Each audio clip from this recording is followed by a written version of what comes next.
I have to say it, and this can go on the record. 8 Crazy Nights is an excellent holiday film.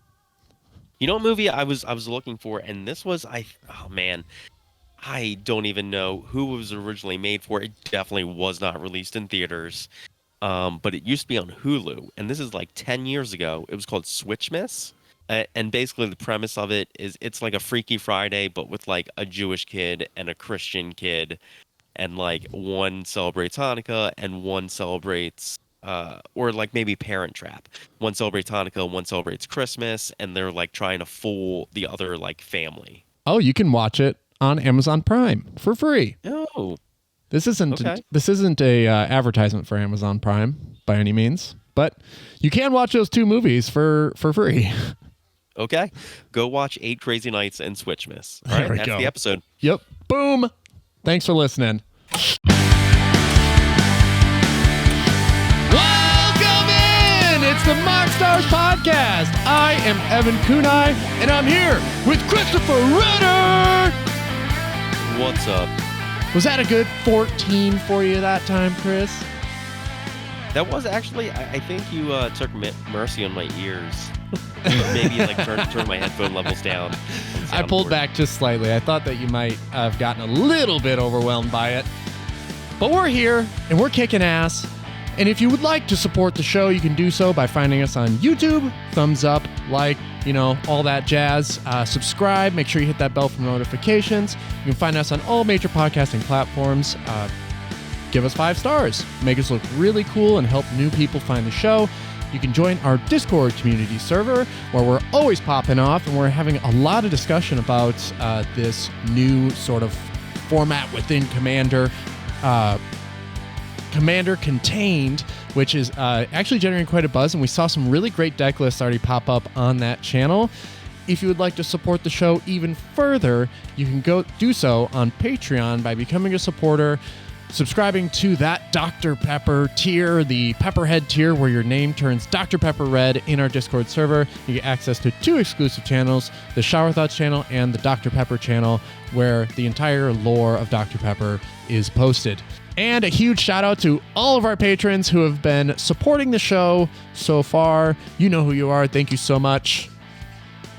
That being said, we're going to start the show with one pre-game action. And that action is no actions. We've been relieved to not have to see any Magic product in the past week. It's been nice. We're taking a breather. Yeah, it's been nice. I've been able to, I think, ignores the most recent Secret Lair drop, right? Did we talk about that last week? Yeah, we covered all that, and I think we were all excited. That is the most recent thing in Magic, I think. Yeah, and I'm excited for it. I'm excited that the Secret Lair looks nice. It like products that I would usually partake in. The big thing is I can play Arena without like this looming thought that there is something on the horizon. So I can actually enjoy the cards without really like thinking, oh yeah, these will be out of, these won't be relevant beyond this. But it's actually been a lot of fun to like sit there and play Limited or Draft on Arena and truly enjoy it. So, it's funny how products fatigue affects you. Like I really don't see much on the horizon, I guess, until the new year starts. Then I'll start thinking about it. But I don't think there's any spoilers coming either for the rest of the year. It's kind of nice. No, because what's the next set? The next set is Cons Remastered, and that's just an Arena exclusive, and that's not any new stuff, right? Right, just cards. And if you're playing Arena a lot, you're probably going to be thinking about how to incorporate those into any of your like historic decks, but nothing that's really going to affect you. I actually wouldn't mind drafting that. That'd be a really cool draft on Arena. So was that a fun block? I sort of missed that one. Well, it was like where they had like 3 colors and fetch lands were a thing. So this is something where that actually is big news for Arena. They're introducing fetch lands to Arena. So we'll be probably seeing some historic decks start to pop off a little bit quicker than they used to.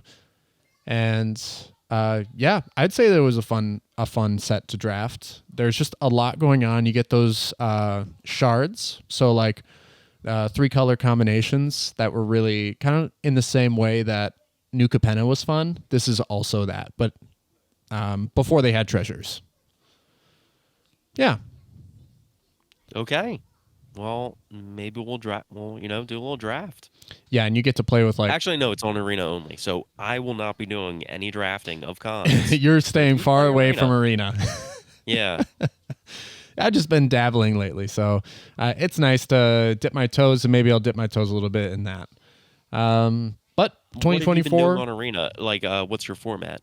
My format is either Historic Brawl, where I play literally one deck, and that's Halana and Elena, or I draft from the new set or whatever they have on Quick Draft, and they had Dominaria United on Quick Draft this past week, so I got to sort of dive back into that and do the whole domain thing, which was fun. I did a few different decks that were just really widely varied, and you get to pull some like decent rares from it, and it's usually not hard to get like 5 or 6 wins. And then I paid up and I did a Premier Ixalan draft just the other day, and I got my face stomped in just by some of the God, what is the mechanic or permanence go to your graveyard? Descend, Jesus.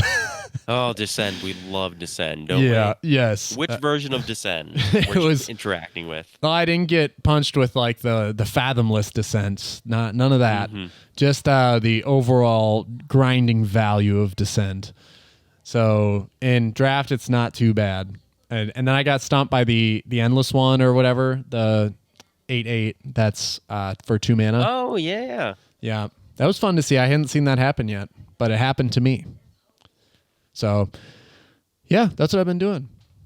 That's cool. Yeah, so it's great to take a deep breath, and I hope that all of you listeners out there are also able to sort of breathe in and relax, sort of enjoy this moment, because we're going to take a trip back in time through 2023. I don't know if you realized it, but it is December 1st. It is the end of the year. So we, the MoxStars, Chris and I, are reflecting on the top 10 cards for cEDH from 2023.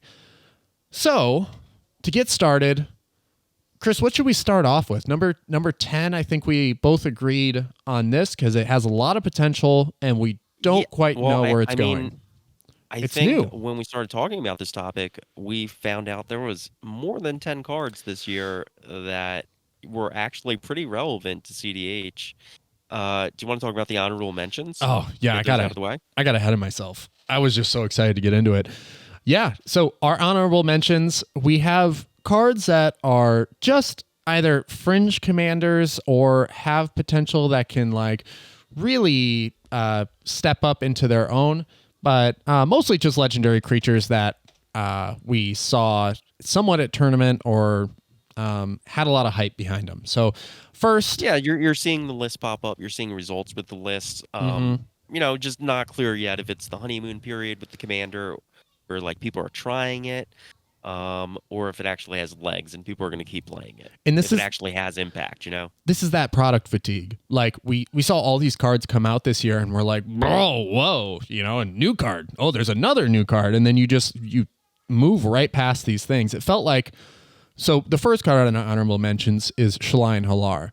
While this card feels like it came out a long time ago, it wasn't that long ago. It was less than 6 months. So it's a card that feels old and stale because we've seen so much product this year. Plenty of playtesting with it personally, right? I did. And I felt like it was a fresh deck that, obviously after you figure it out, if you know where to stick your fingers in, a lot of people can, and they do. But I thought it was explosive. There were definitely times when I was able to steal the game out from under people's noses. And if you're unfamiliar with Shalayan Halar, it is an infinite damage outlet with either the Red Terror or with Heliod's Sun Crowned.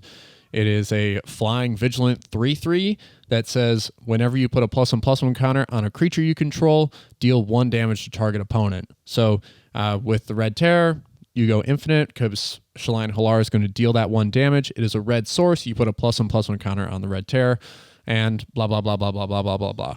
It's really, the deck focuses around the 2-card combos with either one of those.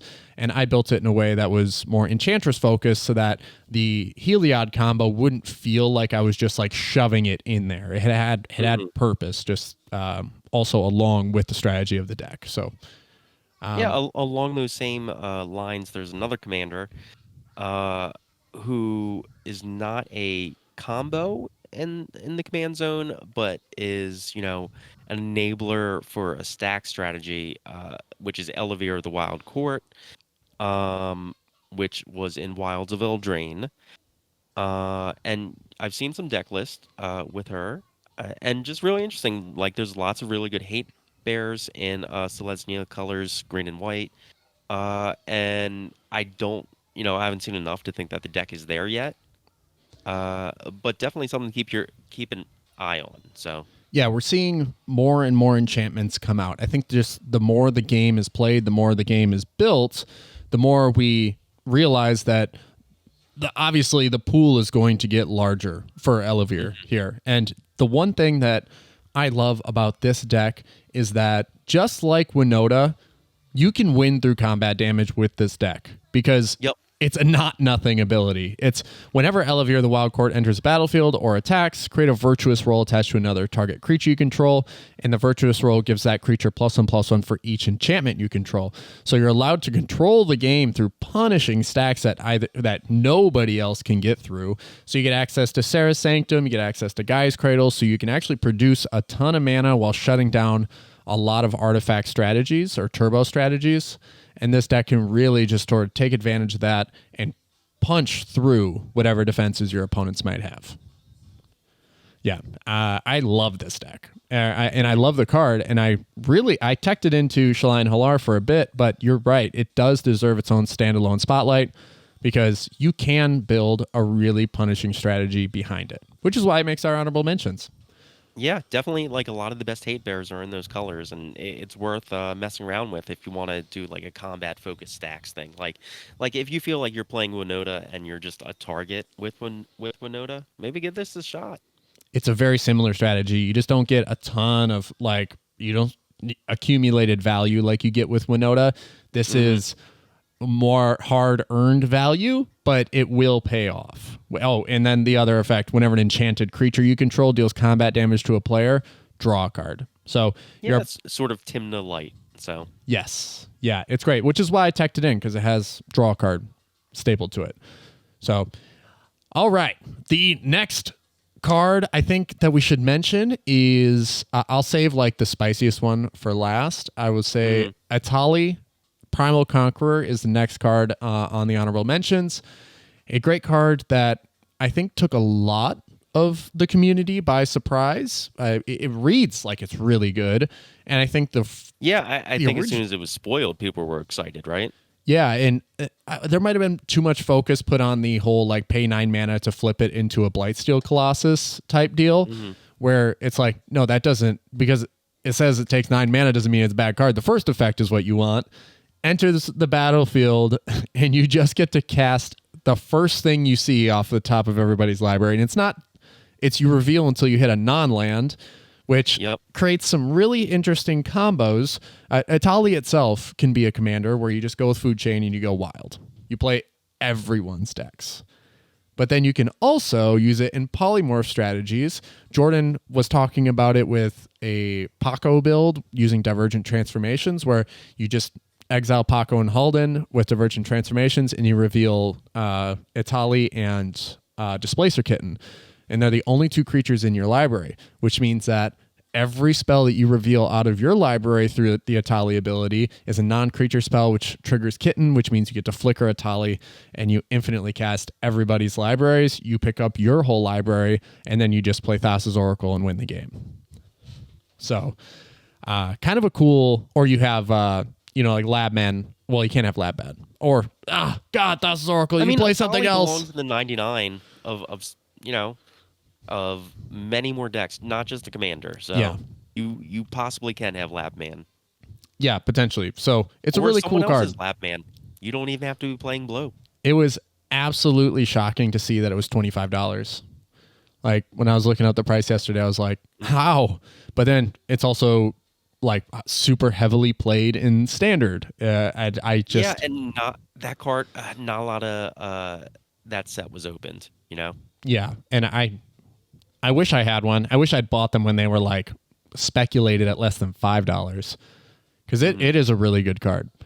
The next one, I will say this is a deck that is a commander for a deck that I think has potential in the future. And if it wasn't for a couple of people at the last tournament, I know John was one of the people advocating for it, but it is Nissa Resurgent Animist.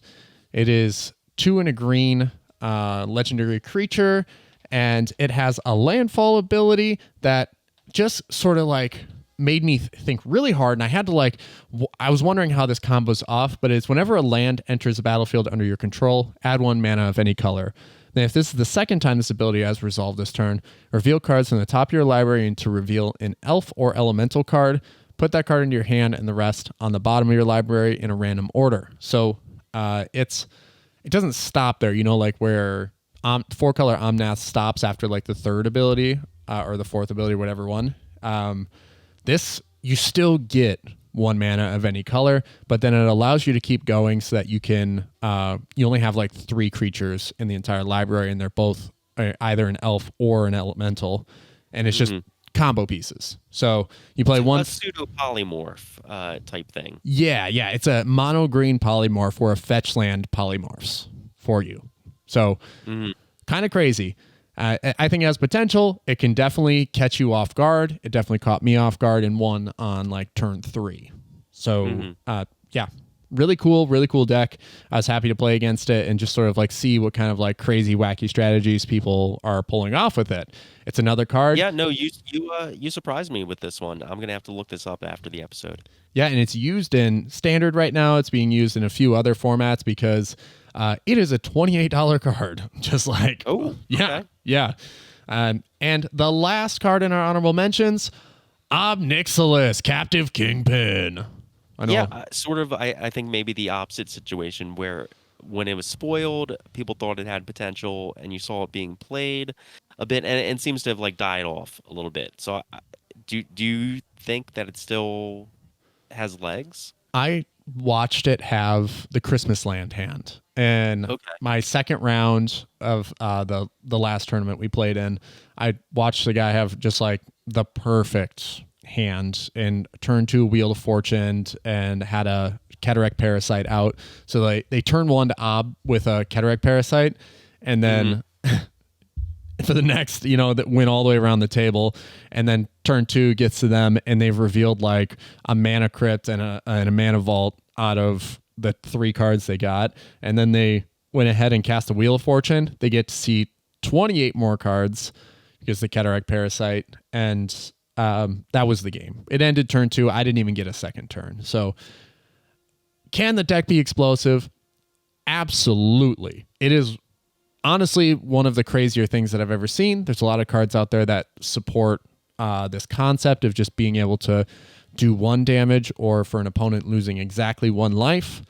And I don't know if it has potential to be that like monster at the table all of the time. It is something that you have to respect, obviously, but I think that if you use your piece of removal on Obnixilis, the instant it comes out or the instant that they declare an attack, like you're making the right decision pretty much every single time. It's something that is easy to disassemble because they don't have much counter magic or interactive magic to like battle removal, essentially. So that's my point of view on it. I've seen it be its absolute best. I've also seen it be its absolute worst, where it just gets like, it just sits there and sputters, and you're like, oh, this deck's supposed to be so good. It has potential.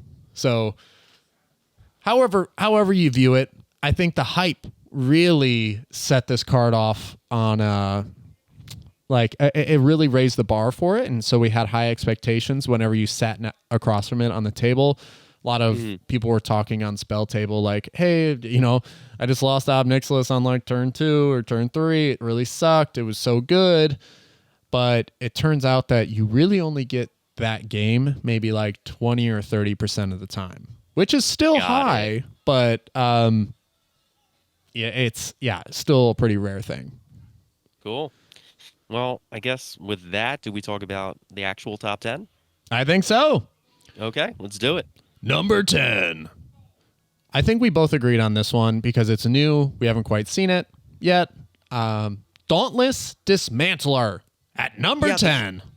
This is just like I feel like a scout, and I'm scouting a high school player that's like going to be a 5-tool player in the major leagues. Like I just know this is going to work out. Yeah, this is one that I think everyone has speculated pretty high on. I didn't even see it like in the set until after the set released. Didn't see it at like pre-release. Didn't even see it in the spoilers. But then someone was like, have you seen Dauntless Dismantler? I think you need to take a look. And for one in a white, it's crazy. It's a great card. It's what, a 1/4 or a 2/4? It's a 1/4. Yeah. So 1/4. Dauntless Dismantler, a 1/4 human artificer. So Winota gets even better, right? Artifacts your opponent's control enter the battlefield tapped. You can pay X and a white, sacrifice Dauntless Dismantler, destroy each artifact with mana value X. Stop. Yeah, it's crazy because usually they put activate only as a sorcery. After that, like lately, that has been their tendency. Yeah, but no restriction there. Like, yeah, this is just like every line of text is good on this card. Like nothing about it is explosive, but like everything adding, like the creature typing, the power and toughness is good. Like both abilities in the text box are good. Like, just everything about this card is it's great. Yeah, it's got a huge ass. Like, I bet it'd be a great golfer. Because it's a 1/4. And everyone's been talking. It is currently a better blind obedience. I think people are starting to like swap the place because more than anything, and I when we get to closer up to the top of the list, I think we'll see that people place greater value in creatures because if you have the ability to tutor them out, they're just easier to put on the battlefield, or they're easier to tutor up. Yeah. And speaking of tutoring it out, like, I mean, because it's a creature, that just makes it real easy. If you have like, Rocco, like, secret commander situation going on, and then you just need to pull this out of the toolbox or something. Yeah, exactly. It's one of those things. Rocco's just insane. It is probably the best example to give for a deck that wants to tutor creatures up.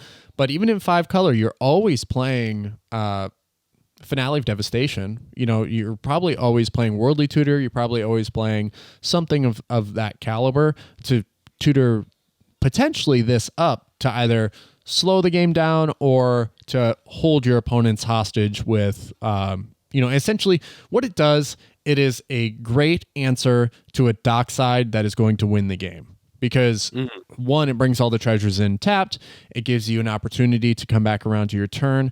If you don't have the white available and still pay the white, sack it, and destroy all of the treasures that were made in the process. Not only that, you're probably going to destroy a mana crypt or two and maybe a couple moxes. Yeah, it's great value on a card, and I think if this card had been released earlier in the year, it would be way higher up on the list than 10. Totally. I would probably, as it sees more and more play, I would probably put it in our top 5. But you know what? I'm going to guarantee you that we're talking about this card more than probably the next 4 cards we're going to talk about. Yeah, this is probably a staple in a lot of white decks moving forward. So the next card, number 9 on our top 10 most influential cards of cEDH of 2023. I'm going to say it is Shieldred the Apocalypse. Yeah, and just a really good card, multi-format, all-star, has not broken out as a specific card, right? No, in yeah. cEDH. It's one of those things where when they do find the slot for it, they see the value. I think that initially What had happened was there was a lot of talk about this in Wheel Thief packages, which didn't quite lead to a lot of success. So while it is a multi-format all-star, it is definitely more important in other formats than it is in cEDH, but it Yeah, still I feel says like a the big lot. thing in cEDH is that like it takes so much to make card draw bad, and Yeah. even Childred doesn't do that. Well, I think that it really sort of like gave me perspective to like how much people draw cards when Mhm. I, well, I'm not spoiling anything by saying that when Bowmasters came out, I really started seeing how much people were just drawing cards outside of their draw step on every single turn.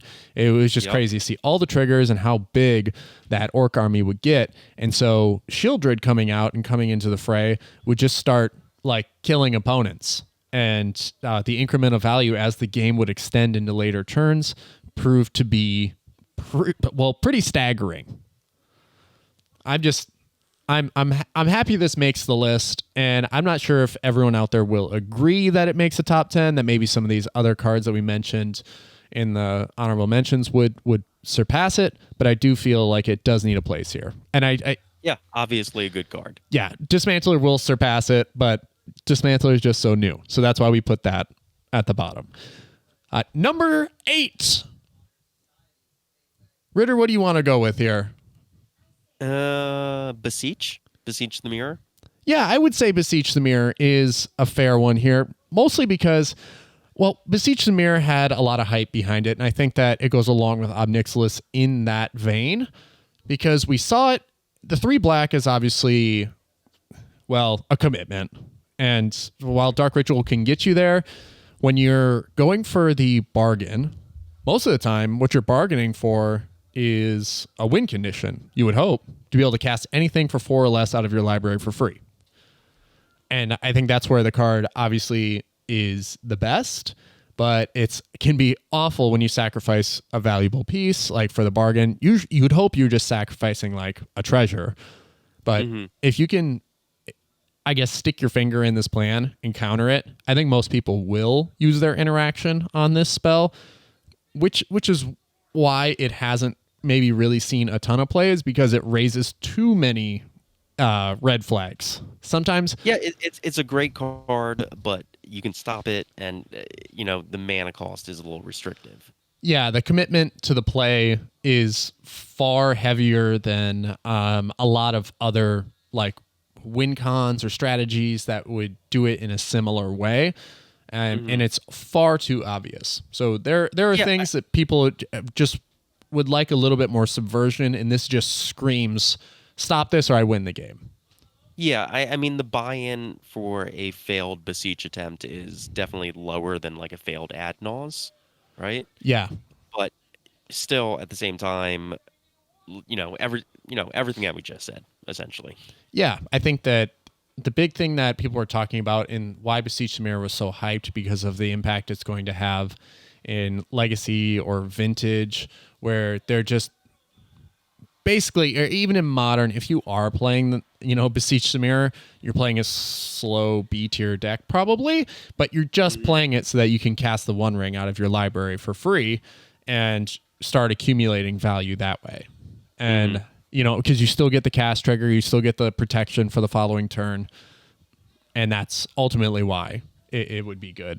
But I think it has been influential to cEDH, especially at release, and it will probably lose favor as we move forward, just due to like proven strategies. I think that Mhm. the biggest talk we've had over the past like 3 weeks, maybe it's just been happening in the background, but it's like cEDH is moving very quickly. There are a lot of new cards coming out that are impacting the format, but we almost always revert back to the tried and true decks or the tried and true strategies that have been proven to make it to tops, make it to be able to get people into those positions to win tournaments. You know what? Your phrasing that leads me to the card that I think should be number 7, because it's really just getting slotted into like decks that can use it. Like, and it definitely belongs in all those decks, but it's not shaking anything up. Hit me. And that card is Draina and Linvala. Number 7. Yeah, I You're, love this you're card. not really seeing any new archetypes formed around it. It's just like if you have black and white in your color identity, play it. Like it's a must include at that point. Right. 5 color decks might not necessarily have the room for it because there's a lot of True. very, very thin margins. But You also have double pips on there. yeah, double pips of white. And the thing is, with Drana and Linvala, is that before the printing of Bowmasters, mana dorks were all over the place. Creatures were king. And now that we see the prevalence of Bowmasters in the One Ring, we're seeing less mana dorks out there in the world. So Drana and Linvala has gotten a little worse just in the past few months, but it is so incredibly powerful. For all of you who don't know, it is a 3/4 flying vigilance for 4 mana, 1, 2 white, and a black. Activated abilities of creatures your opponents control can't be activated. Drana and Linvala has all activated abilities of all creatures your opponents control. You may spend mana as though it were mana of any color to activate those abilities. Kind of nutty. Yeah. And the funny thing is that when it was released, it was like $2, and I'm like, why is no one picking up on this? This is a crazy card. Is anyone reading it? And for a while, it was upsetting the balance of cEDH. It would just start popping up and stealing people's Thrasios activations or whatever. There's just so much relevant text on that card. Like, yeah. It was good in every scenario. Yeah, and Kenrith, super heavily played in our meta, especially in the Pacific Northwest. So when this came out, this was like, oh my God, we finally have an answer for Atlas. Never mind. No, there's no answer for Atlas. So it's an amazing card. That's ultimately why I like over all of the other legendary creatures that we push down to the honorable mentions. This one, more often than not, finds itself in the 99 as a utility piece to shut down certain decks like Teyam or Kenrith or even cEDH, which is probably the most powerful and prevalent commander over Kenrith. So this absolutely shuts cEDH down. Yeah, it's a great card, but again, it's not creating new strategies. It's just like, it's just a very powerful card if you can play it. Yeah, I love it. I wish it was played more. But yeah, it's one of those cards that it definitely is a bit of a commitment with the 2 white pips. So if you're in 3 colors and you happen to have white and black in that, potentially if you're in 4 colors, but I think the 3 color shard is probably where you're best fit for this to come in as a stacks piece that's going to help you outpace your opponents and win the game. So, yeah, I every time I've seen it come down on the board, it has been impactful. So it is, yeah, I love it. All right, should we get to number 6? Oh yeah, number 6, Born Upon a Wind. I think this is the number 6. Number 5. My number 5 edges this out because I've seen it in more decks than I can say, like this has been in. Because what's controversial here for me is that like this is number 6 in the countdown, but we were talking before the podcast, before we recorded, like, is this an honorable mention card? Is this even like in the top 10?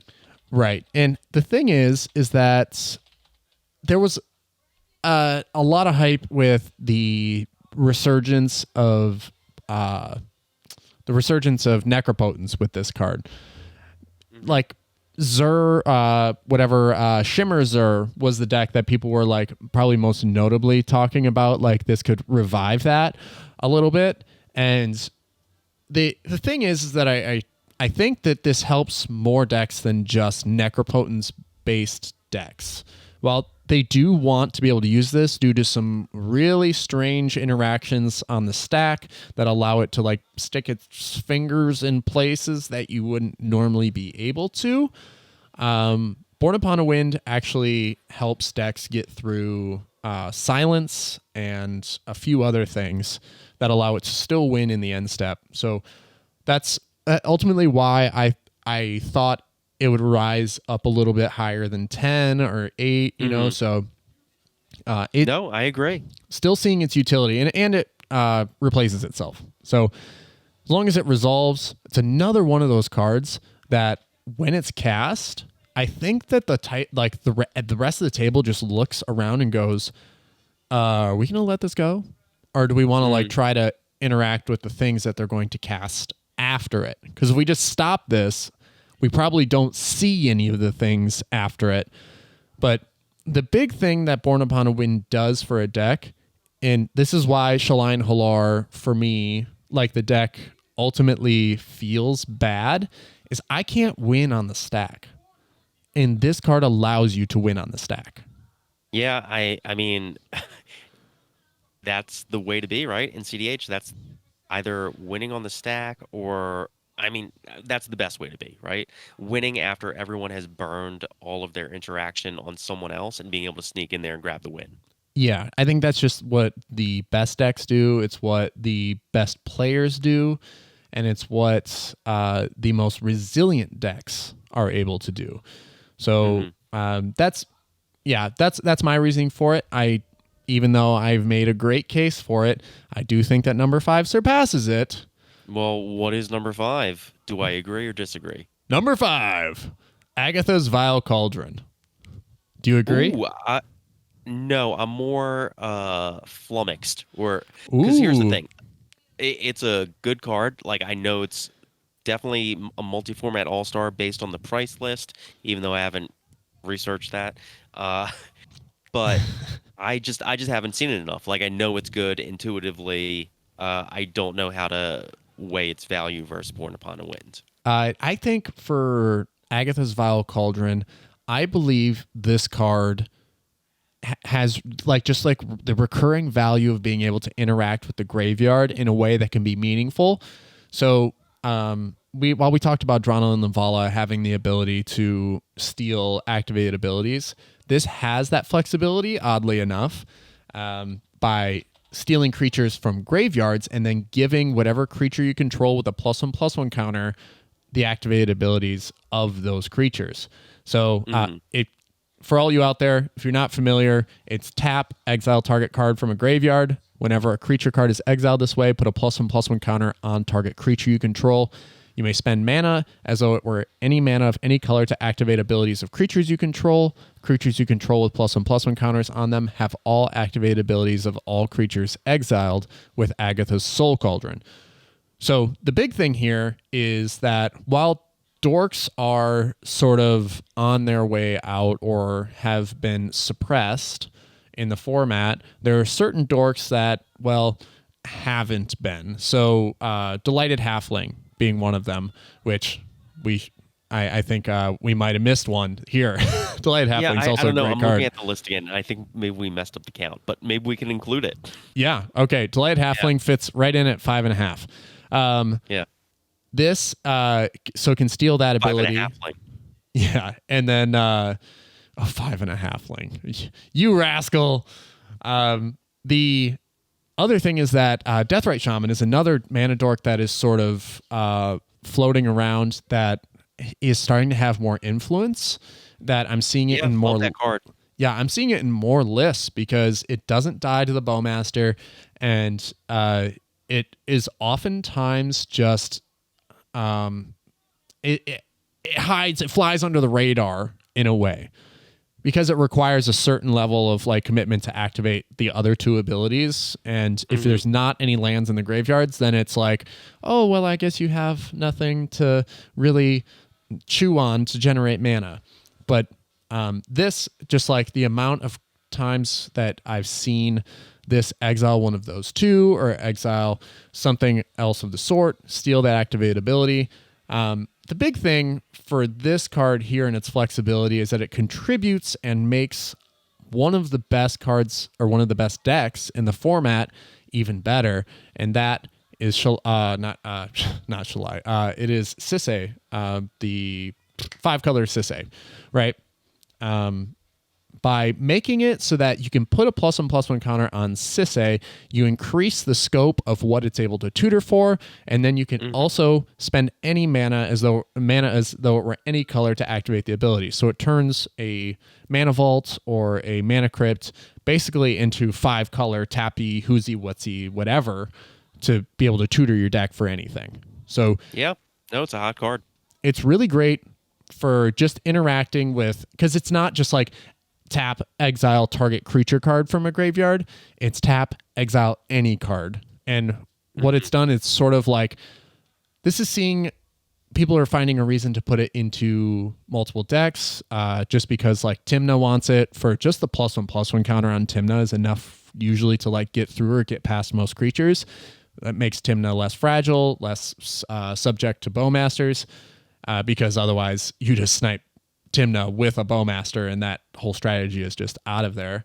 And this like goes in there, puts a +1/+1 counter on it, even though you're not activating any abilities. You are still interacting with other people's graveyards while still stimulating your strategy to swing at your opponents and draw cards. Yeah, no, it's a great card. What's number 4? Number 4, Elishnorn, Mother of Machines. Yes. Yeah, I think this one fits right in here. I'm so sorry to Delighted Halfling, but Elishnorn does and has had a greater effect on the cEDH scene than any of the cards we've talked about before it. It is wonderful. I absolutely love this card. Yeah, like I was saying, like Draina and Linvala, it's one of those cards where you see it in the 99 a lot, and every time it comes down, it is so impactful to the board state in terms of like,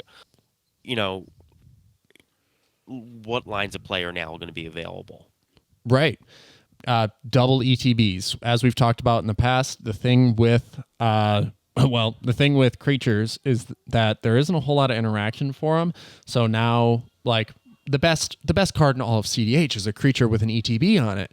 So I think that has already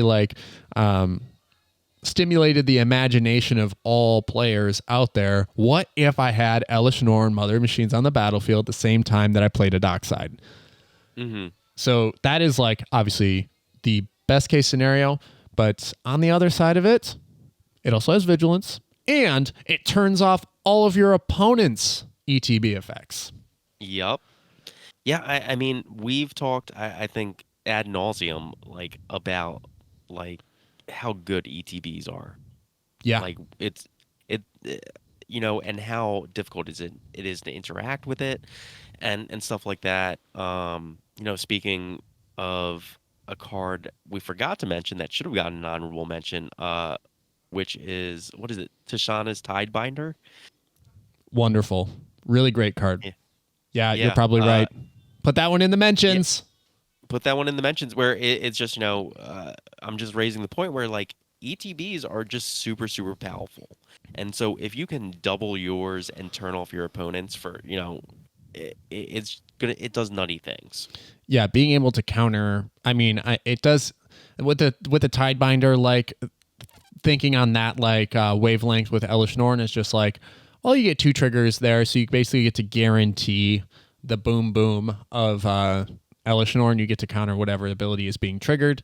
The reason the Tidebinder should get a mention is more than anything, it does stop triggered abilities and activated abilities, but it also stops channeling of certain lands. So if you didn't know that, yeah, it which also is stops. Super narrow. It is so hard to interact with channeling. And they're some of the most played lands in any list. Like I think every list that has green has a Boseiju. Every list that has blue has an Otawara. So yep.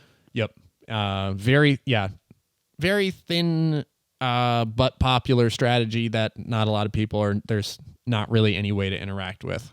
But yeah, and before we get to number 3, one other thing I want to mention about Elishnorn is that relevant in combat. Every time she comes down, she is relevant in combat somehow. Like, just great stats on there. Yeah, I can't tell you how many times that I've just confidently swung in, not really had to worry about it at all. For 4 and a white, it is so efficiently costed for the ability that is for just like a lot of the cards that we play in cEDH, people would just like not be able to justify 5 mana, but you justify the 5 mana here. If you're like fully committed to the mommy line here, or to having mommy in your deck, you're committed to like spending that 5 mana because you know how much the game is going to warp around it. And it's just, yeah, it's really an amazing card. I've played it a few times in my lists, and it just takes over. It just stops everybody from going crazy with dockside loops, which is just, like we've said, one of the more efficient ways to win the game. I love it. And I'm happy it's been so impactful, and I'm so happy that you traded me that complete foil concept print of it. Oh yeah, that was a great pull. Yeah, that was a good trade. Yeah, I can't imagine even pulling that out of a pack. That must have been quite the high. I was pretty excited. Yeah, nice. Number 3. Number 3. Atraxa, Grand Unifier. This is a great card. And yeah, I would say probably the breakout commander of the past year. Totally. Yes. It is one of those cards that I think when it had the reverse effect of Obnixilis as well. I think when it was spoiled, everyone went, "Oh, big deal, 7 mana." And then we just let it slide for a while. And on pre-orders, it was $5. It was $5 to get Atraxa on pre-order from Card Kingdom. And I wish I'd pulled the trigger and bought 8, because it is one of the most powerful and influential cards in multiple formats. A great reanimation target in Standard and Modern and Pioneer and Legacy. And in cEDH, it has become just one of the most popular commanders for any strategy that you really want to enact. As long as it hits the battlefield, you're going to see so many cards, and you're going to, well, essentially... It's got one of those ETBs we've been talking about. Ooh, one of those. Imagine if you're playing Elishnorn in that deck. Because getting to see 20 cards potentially draw... I don't think you're probably playing all 10 permanent types or card types, but I think the fewest I've ever seen Atraxa put into somebody's hand is 3 cards. And it's a pretty good selection. When you're in cEDH, you get a pretty great selection of cards off the top 10. Mm-hmm. Yeah, you almost never whiff. Yeah, I mean, there is definitely the potential to whiff. Mm-hmm. And I've seen it maybe once where it was still like they got like a force of negation and some interaction off of it, but they just didn't see the piece that they wanted. It's such a powerful and impactful thing. And the thing is that it's not too bad in stats either. It's a 7/7 flying, death touch, vigilance, lifelink creature. So once it hits the battlefield, I think a lot of people have just come under the impression that you only need one trigger to really set yourself up for success. Food chain was the obvious strategy once it came out. Everyone was talking about how you can basically just flicker it infinitely, pick up your entire library, and win through some sort of Thassa's Oracle line. But, and you know, that's a great thing, is that it being 4 colors contributes, you know, black and blue, so you can play Demonic Consultation, Thassa's Oracle, and win in a multitude of other ways, which is why it was a competitive deck, or is a competitive deck even to this day. But I've seen it win through like Planeswalker lines, through flicker effects and stuff like that too. It just has, it's so flexible and dependent on the player, on the pilot, to really see it through. Yeah, it really justifies its CMC. Totally. I would think that was the big concern, was that everyone was like, in 60 card formats, the CMC probably meant nothing to a lot of speculators. And in Commander, we all thought, oh man, that's a huge commitment, 4 colors to cast it too. But nah. Turns out it's worth it. The buy-in is worth it. Yeah, to see 10 cards, because it just limits. What it does is, if you are so well versed in your deck construction, seeing those 10 cards eliminates what the possibilities of the next 10 cards like could be. It just like in your mind shrinks the scope of what you could potentially rip off the top or the next 10 cards that you reveal through some other like ETB if you ephemerate type affect it, cloud shift it. Evan, speaking of seeing a lot of cards, that brings us to our number 1 and number 2.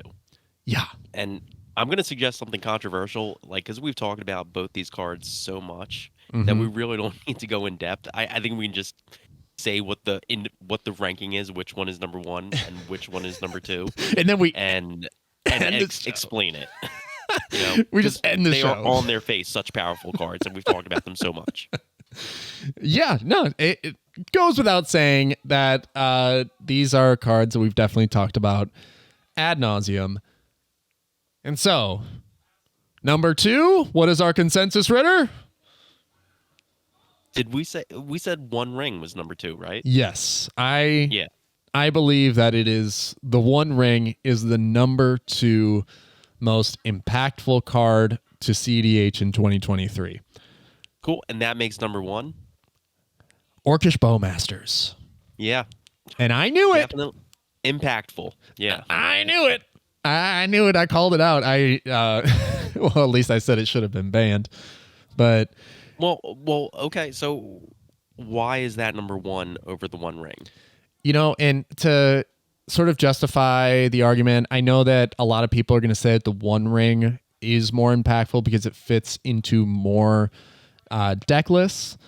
Like it can fit into any deck, and it does go into every single deck because the card draw is just off the chain. It outpaces Rhystic Study. It outpaces a lot of different card draw mechanics, and it gives you protection until your following turn. So you get to go through 3 other players' turns before coming back to your own, and protection all the way through. It's amazing.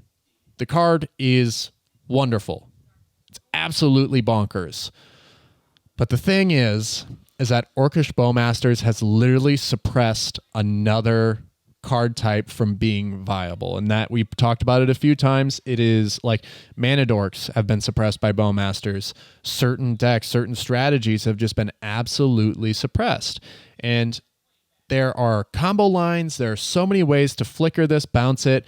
Like we talked about, there's so many like outside of, first card in your draw step, like draw triggers that happen just all of the time. We realize as cEDH players that we need to be drawing more than one card in a turn cycle in order to win games.